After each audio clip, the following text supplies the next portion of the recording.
Bonjour les CM1. Alors aujourd'hui vous aviez des exercices sur des longueurs.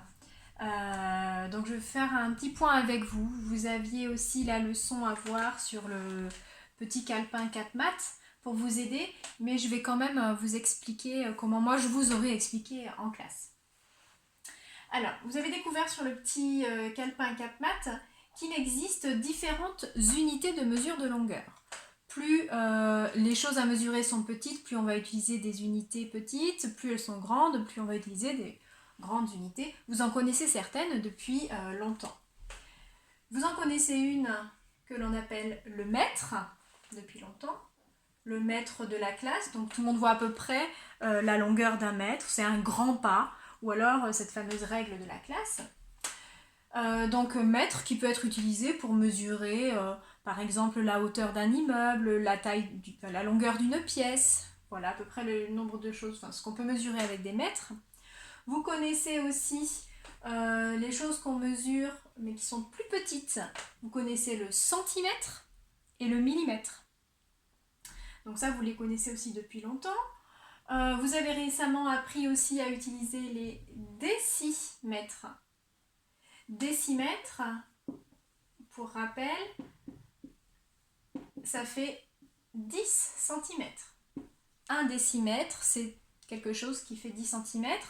Les règles que vous avez, que vous achetez parfois dans le commerce, on appelle ça un double décimètre, parce qu'en fait, il y a 2 fois un décimètre. Donc c'est pour ça que ça s'appelle double décimètre. Donc ça, vous connaissez. Dans l'ordre, dans le tableau, de la plus grande à la plus petite, on a mètre, décimètre, centimètre, millimètre. Et ces unités de mesure se suivent parce qu'au final, à chaque fois, il y a un rapport de 10 fois plus petit. Regardez ce qui se passe. On va partir plutôt du plus petit pour aller au plus grand. Combien faut-il de millimètres pour faire des centimètres? Eh bien, il en faut 10. 10 millimètres, ça fait un centimètre. Combien faut-il de centimètres pour faire des décimètres? On l'a vu tout à l'heure, il faut 10 cm pour faire un décimètre, donc il y a un rapport de 10 fois. Combien faut-il de décimètres pour faire des mètres? Un mètre, vous voyez la taille que ça fait.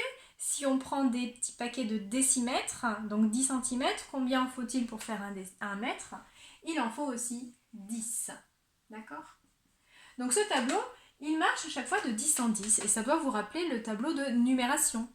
Quand on compte dans notre système décimal, les colonnes, on passe d'une colonne à l'autre par paquet de 10. C'est exactement la même chose sur ce tableau des longueurs.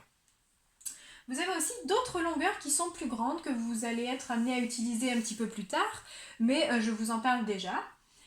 10 mètres, donc si on assemble 10 fois le mètre de la classe, grand à peu près comme voilà, une taille de l'école par exemple, ou presque la taille de la classe, 10 mètres, ça s'appelle un décamètre.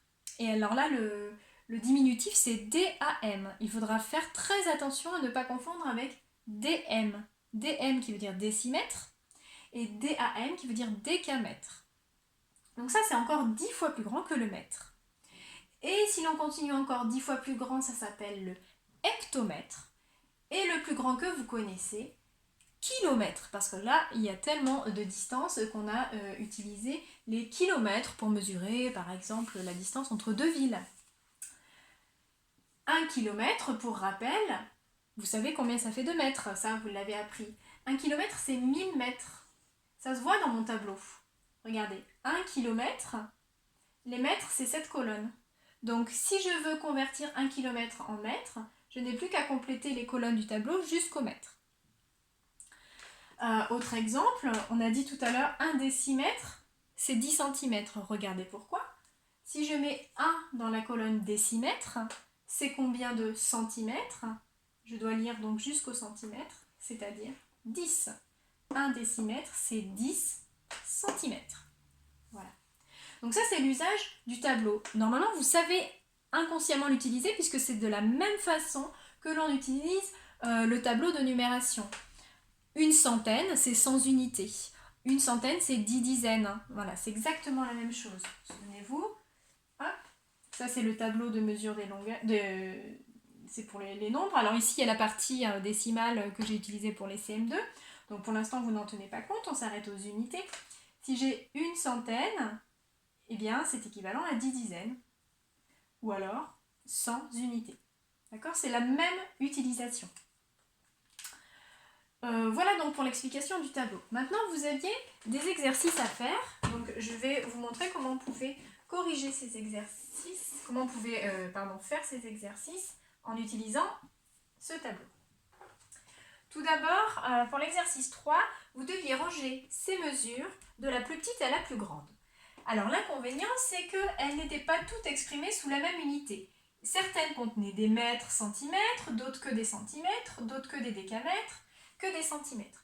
Il faut faire attention. Ce n'est pas en classant les unités de mesure qu'on va réussir à classer les longueurs. Parce que on pourrait très bien avoir des millimètres, donc qui sont l'unité la plus petite, mais imaginons que j'ai plusieurs milliers de millimètres. Donc ça ferait une distance très grande, plusieurs milliers de millimètres. Alors que si j'ai des mètres, qui sont l'unité normalement plus grande, si je n'ai qu'un seul mètre, eh bien ça peut être plus petit que des milliers de millimètres. Donc, juste regarder les unités de mesure, ce n'est pas suffisant. Et pour les comparer, on va s'aider de ce tableau. Regardez comment. La première étiquette, c'est 1 mètre 6 cm. Cette longueur, je vais l'écrire dans mon tableau. 1 mètre 6 cm. Ça, c'est mon premier nombre. Alors, un nombre qui a un petit trou au milieu, c'est un peu curieux. Donc, pour pouvoir le lire, j'ai le droit de compléter. Alors, par quelque chose qui ne vaut rien, pour le coup, c'est le chiffre 0. 1 mètre 6 cm, mon tableau me permet de voir que c'est la même chose que 106 cm. Je peux continuer à placer le reste. 98 cm. Alors, pour écrire 98 cm, je n'ai pas le droit d'écrire les deux chiffres dans la même colonne. C'est comme en numération. Si jamais il y a deux chiffres, ça veut dire que c'est plus grand que 10, donc qu'il va aller dans la colonne qui précède sur la gauche. 98 cm. C'est le chiffre des unités qui est dans l'unité demandée. 98, c'était le 8, le chiffre des unités, je le mets dans les centimètres. 1 décamètre, D-A-M. Et bien du coup, je le mets dans 1 décamètre. Ce nombre, si je veux, je peux le convertir dans une autre unité si ça m'arrange. Je peux très bien dire que 1 décamètre, tiens, je vais aller jusqu'au centimètre parce que tous les autres sont en centimètres. Si on n'a que des centimètres, ce sera plus facile à comparer. Je peux compléter et je me rends compte que c'est 1000 centimètres. Et enfin, 108 centimètres. Alors la même chose, pour écrire 108 centimètres, c'est bien le chiffre des unités qui est dans les centimètres. Donc je peux commencer par placer mon 8. Au moins je suis sûre après de ne pas me tromper. Et là, tout devient plus clair. Quel est le nombre le plus petit ? Tous sont des centimètres, donc comparables directement. J'ai le nombre 106 cm, 98, 1000 et 108. Le plus petit, c'est 98 cm. C'était cette étiquette. 98 cm était plus petit que... Alors, j'ai 108 et 106. C'est bien 106 le plus petit. 106, ah oui, c'était cette histoire de 1 mètre 6 cm. Donc, la deuxième étiquette, c'était celle-ci. 1 mètre 6 cm. Troisième étiquette, celle-ci, 108 cm. Et la dernière, ce grand nombre ici, 1000 cm, c'était 1 décamètre ici. Donc vous voyez, il ne faut pas se fier uniquement aux unités de mesure. Vous vous rendez compte qu'il peut y avoir ici des mètres qui sont plus petits que des centimètres. Ben oui, mais parce que ici, il y avait plus de centimètres que 100 cm dans ce mètre-là. Donc il ne suffit pas seulement de regarder les unités de mesure, il ne suffit pas non plus de regarder les chiffres, parce que quand on regarde les chiffres tout seuls, ils ne veulent rien dire. On se retrouve à avoir un 1 qui est plus grand que tout, le 1 qui est même plus grand que 98. Donc vraiment, pour s'en sortir, passez par le tableau et essayez de mettre toutes ces mesures de longueur avec la même unité. C'est tout de suite comparable. On continue d'ailleurs avec l'usage de ce tableau. Alors ce que je conseille moi de faire en classe, c'est ce tableau de mesure de longueur, il faut que vous le traciez sur votre ardoise.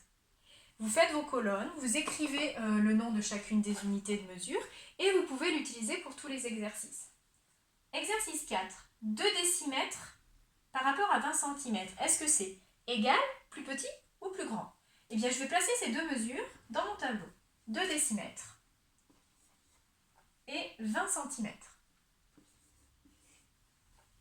Alors, pour comparer, il y a plusieurs façons, mais je vous ai dit tout à l'heure, la façon la plus simple, c'était de mettre tout sous la même unité. Ici, j'ai des décimètres, ici, j'ai des centimètres. Eh bien, je vais tout mettre sous des centimètres. Je vais rajouter un 0. Ça, j'ai le droit. Je m'aperçois que 2 décimètres, c'est la même chose que 20 centimètres. Donc, c'était égal. 12 décimètres par rapport à 1 mètre. 12 décimètres et 1 mètre. Même chose que tout à l'heure, on met sous la même unité. Là, j'ai des décimètres, donc je vais mettre aussi en décimètres. Je pourrais très bien choisir de mettre en centimètres si je veux, hein. Ça ne change rien. Ça ferait 120 cm pour l'un, 100 cm pour l'autre. Bon. Je peux lire aussi en décimètres, 12 décimètres pour l'un, 10 décimètres pour l'autre. Il y en a un qui est plus petit. Le plus petit, c'est 10. 10, c'était le 1 mètre tout seul. 1 mètre tout seul, c'est plus petit que 12 décimètres. 99 mm par rapport à 10 cm. Même chose. 99 mm et je le compare à 10 cm. Quel est le plus grand? Là, même d'ailleurs sans convertir forcément en centimètres, hein, de voir que ce sera 99 contre le nombre 100, on peut tout de suite s'apercevoir d'ailleurs que ce sera lui le plus grand. Pourquoi? Parce que les unités de mesure sont rangées du plus petit au plus grand. Et là, on s'aperçoit que ce nombre a des décimètres, alors que celui-ci n'en a pas encore. Il est encore qu'avec des centimètres. Même s'il en a 9 centimètres, c'est toujours plus petit que 1 décimètre. Donc, je pourrais très bien m'abstenir de convertir sous la même unité. C'est possible aussi pour faire cet exercice. Ici, 10 cm, c'est plus grand. 45 cm par rapport à 5 décimètres. En utilisant la deuxième technique dont je vous parlais tout à l'heure, sans convertir directement sous la même unité de mesure, sans mettre tout en centimètres, on peut très bien répondre déjà à la question. Regardez ce qui se passe. Ce nombre, il a 4 décimètres, alors que celui du dessous, il en a 5. Donc, dans tous les cas, peu importe le nombre qu'il aura de centimètres, de millimètres, il pourrait en avoir 9 à chaque fois. Ça resterait toujours, la différence serait toujours marquée. Ici, 5 décimètres, c'est plus grand que 4 décimètres. C'est lui le plus grand. 5 décimètres. Voilà pour l'exercice numéro 4. Pour l'exercice numéro 5, à peu près du même genre, mais cette fois-ci, on vous demandait de trouver le nombre quand on veut le convertir dans une autre mesure. 5 décimètres, c'est combien de centimètres? Alors j'écris 5 dans les décimètres et je me demande combien ça fait de centimètres. Je lis le nombre jusqu'à la colonne des centimètres. Puisque je veux des centimètres, alors je vous montre ça, c'est ce que je montre aussi en classe. Regardez, le chiffre des unités est dans l'unité demandée, c'est ce que je vous ai dit tout à l'heure. Et bien là, ça va être la même chose. Le chiffre des unités, il faut qu'il soit dans les centimètres. Regardez mon petit papier. Pour l'instant, les unités, c'était 5 dans les décimètres. Mais maintenant, on veut que ce soit dans les centimètres. Donc, si mon unité passe dans les centimètres, le 5, lui, va devenir une dizaine. Et donc, dans les unités, hop, 5 dizaines, c'est le nombre 50. 100 mm, c'est 10 quoi? Alors, 100 mm, c'est le 0 de 100 mm qui est dans la case des millimètres. Et maintenant, je veux voir 10 quelque chose. Donc, l'unité que je vais prendre ici, que je vais trouver, eh bien, en fait, c'est le 0 du 10 qui va être dans cette unité. Alors, je vais regarder. Pour l'instant, j'étais comme ça. D'accord? Le nombre 100 mm, c'est une centaine. D'accord? 0 dizaine, 0 unité. Ça, c'est le nombre 100 dans les millimètres. Moi, je veux quelque chose qui fasse 10. Donc, pour que ça fasse 10, il faut que le 1 soit dans les dizaines et le 0 dans les unités. Et l'unité, le chiffre des unités, il est dans la colonne centimètres. Donc, 100 mm, c'est combien de centimètres, hein? On peut, de faire de manière raccourcie, se dire, j'ai le nombre 100, si je veux des centimètres, je lis jusqu'à la case, jusqu'à la colonne des centimètres. C'est bien le nombre 10.